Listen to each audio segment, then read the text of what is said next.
Бурхныг танин мэдэх үе 10 дугаар бүлэг. Бурхан өөрийгөө бидэнд нээж өөртөөгөө харилцаа тогтоолохыг эрмэлздэг олон арга зам бий. Байгаль бидний ухамсар мэдрэх үед байнга нөлөөлж байдаг.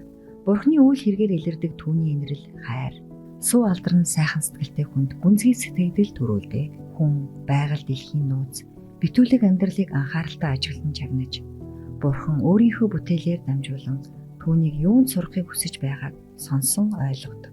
Ногоорон харагдах тал хүндий, сүрлэг сайхан оймод, цэцэг навч, Бурханыг танин мэдээч хэмээн биднийг өрн дуудаж, хөвөлзөн нөхөвлс, дээд тэнгэрийн суу хүчин, түүний тухай бидэнд өгүүлж, борооны шиврээ, горхины хоржигнон бидний оюун ухааныг бүтээгчийн зүг хандуулна.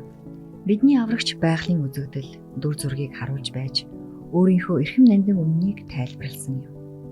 Оймод, жигүүртэн шувуу, хээрийн цэцэгс, дов толгод, нуур цурам, тэнгэрийн одод түнчлэн, амьдрал ахын өдөр тутмын үйл явдал нь үнэн үг, хүний хөдөлмөр зүтгэлтэй нэгт холбоотой байдаг.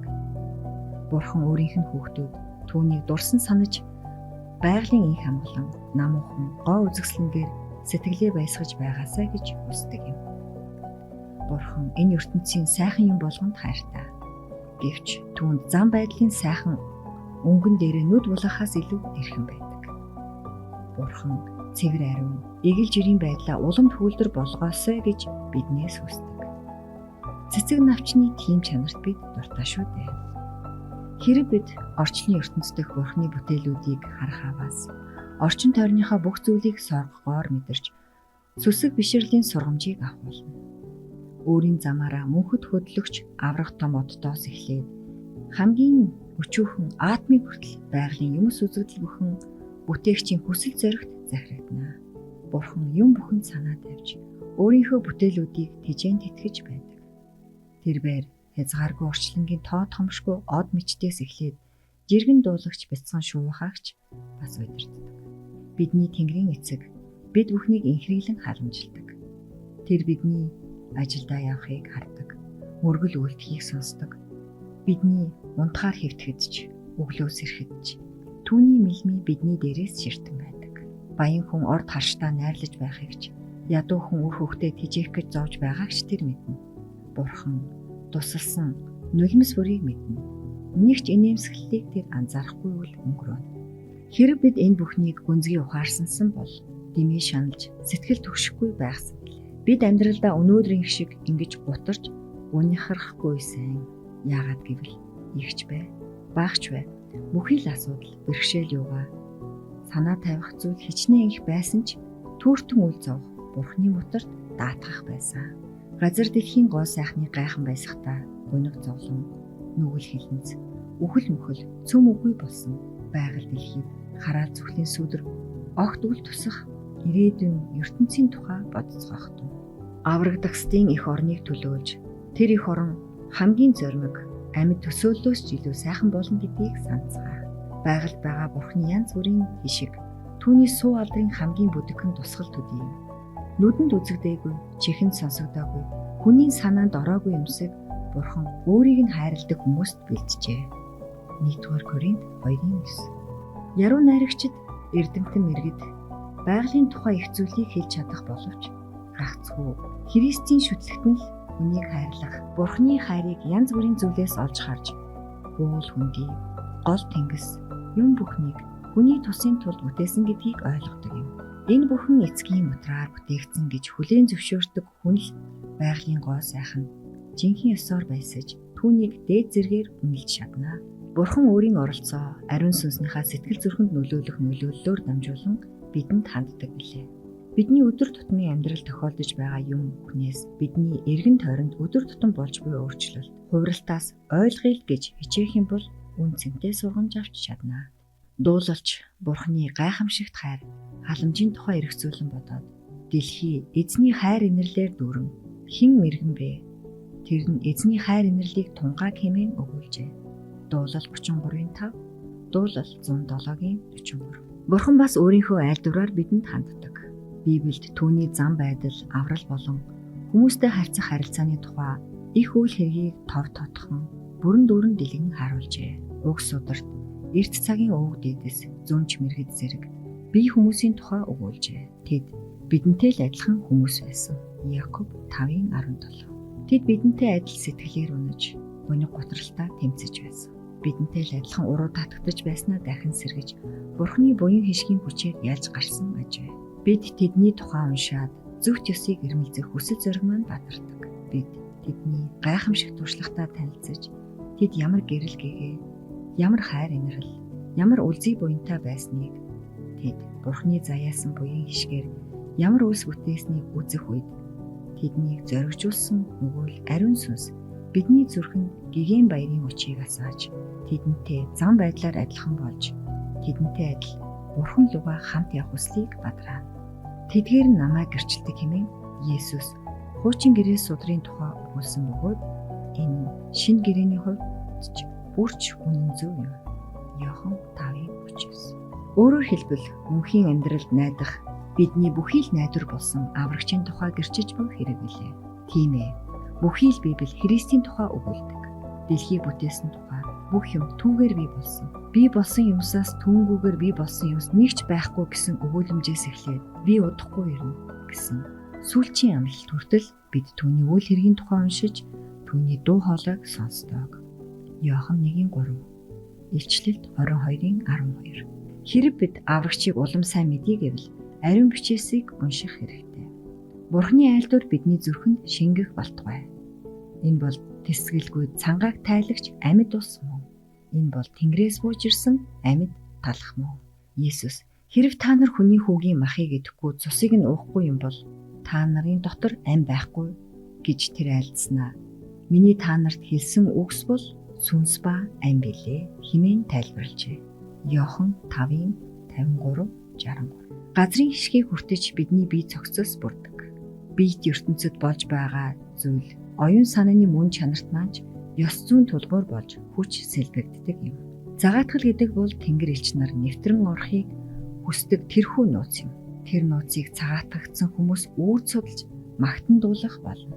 Үүнийг яг одоо маш чимэглүүр нарийн судлах хэрэггүй гэж юу? Есүсийн хязгааргүй нэгүүлсэнгүй сэтгэл, инрэл хайр бидний төлөө үдсэн хохирлыг тун нухацтай, хүндэтгэлтэй эргцүүлэн бодох нь зүйтэй. Бид хайрт цагаатгагч, зуучлагчийнхаа зам байдалд анхаарлаа төвлөрүүлж, өөрийнхөө хүмүүсийг нүгэл хилэнцээс нь аврах гэсэн түүний гол зорилгыг эргцүүлэн бодох ёстой. Хэрэг бид Тэнгэрийн үнний тухай эргцүүлэлд цагаа зориулах юм бол бидний итгэл, хайр батчнаа. Бидний залбирал Бурхныг хүлээн авахд улам тохиромжтой болно. Учир нь бидний залбирал улам амьд, ориглон болж бишрэл хайраар бэлгах бүлгөө. Бид Есүст улам их итгэж, бид түүгээр дамжин эцэгт очиж буй бүх хүмүүсийг аврагч, түүний хүчийг өдөр болгон харах болно. Аврагчийн төгс төгөлдөр чанарын тухай эргцүүлэн бодохдоо бид шинжлэгдэж, түүний ариун дүртэй адил болохыг туйлаас хүсдэг. Бишрэн хүндэтгдэг нэгэнтэйг адил байхсан гэсэн хүсэл бидний сэтгэлд төрдөг. Христийн тухай бодох тусам түүний тухай бусдад ярьж, түүнийг дэлхийд дуурсгамаар санагддаг. Библийг зөвхөн эрдэмтэн мэрэгдэд зориулж бичсэн юм биш. Харин ч эгэл жирийн хүмүүст илүүтэй зориулагдсан болоо. Авралт хэрэг болох агуу их үнэн гигийн өдөр мэт тав тодорхой. Хэрэг өөрийн бодлыг Бурхны илт шулуун хүсэл зоригоос дээгүүр тавихгүй юм бол хинч алдаа гаргаж замаасаа хазаахгүй. Ариун бичээс юунд сургаж байгааг мэдхийн тулд бусдын гэрчлэлд найдахын оронд бид өөрсдөө Бурхны айлдварыг судлах ёстой. Хэрэг бид өөрийнхөө өмнөөс бодох боломжийг бусдад олгох юм бол бидний оюун санааны хүч суларч мохно. Бид Бурхны айлдварын гүнзгий үннийг ойлгох чадвараа алдна. Харин ч хэрэг бид Библиэдх нэг бичвэрийг нөгөөтөө нь харьцуулж, оюуны зүйлийг оюуны зүйлтэй жишиж харилцаад холбоог нь нухацтай судлах юм бол бидний ухаан саруулсаж, бидний өмнө Библийн гайхамшигт гоо сайхан үнцэн нэгднэ. Ариун судраас өөр оюун ухааныг саруул болгох зүйл гэж байхгүй. Гүнзгий, буянлаг үннийг агуулсан Библи судраас өөр ямар ч ном ийм хүчтэй сэтгэлгээг төрүүлж, ухааныг гүнзгийрүүлж чадахгүй. Хэрэг Бурхны айлдварыг зохих ёсоор судалсансан бол хүн зам уужин ухаан, сайхан зам, төгс зориг, өөрөөр хэлбэл өнөө үед дутагдаад байгаа юм бүхэнтэй байхсан билээ. Библийг гүйлгэн уншвал нэг их тус болохгүй. Библийг эхнээс нь аваад эцсийг нь хүртэл уншсан хэрн хамаг гоо сайхныг нь ойлгохгүй, гүнзгий дал утгыг нь ухаарахгүй өнгөрч болно. Библийн нэг хэсгийг сайтар судалсан дээр тэр хэсгийн утга агуулга, ач холбогдол тодорхой болж авралын тэнгэрлэг сэтэл санаа ойлгомжтой болтол нарийн судлах нь зүйтэй.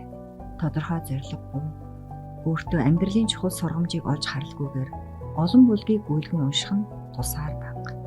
Таны Библи үргэлж тантай хамт байх болтугай. Бололцоол гарвал Библийг уншснаа тогтоохыг хичээцгээе. Гудамжаар явж байхдаа ч нэг хэсгийг нь уншиж утга агуулгыг эргцүүлэн бодож ийм маягаар цээжиндээ тогтоож болно. Библийг нухацтай шинжлэхгүйгээр, залбирэн судлахгүйгээр бид үнэнхүү цэцэн бэлгийг ухаарч чадахгүй.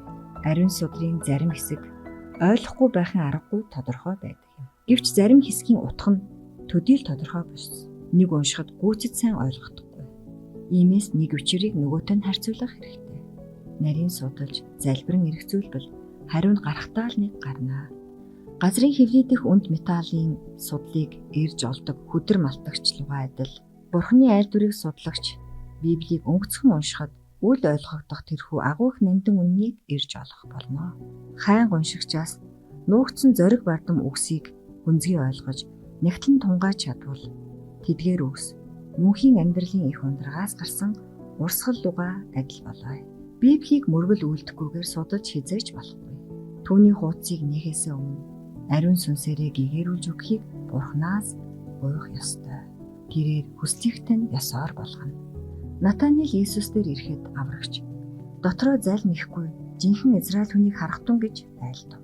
Натаниэл Иесусээс та намайг яаж мэднэ вэ гэж асуухад Иесус Филипп чамайг дуудахаас өмнө инжирийн модны дор байхад чинь би чамайг харсан гэж хэлжээ. Иохан 1:47-48.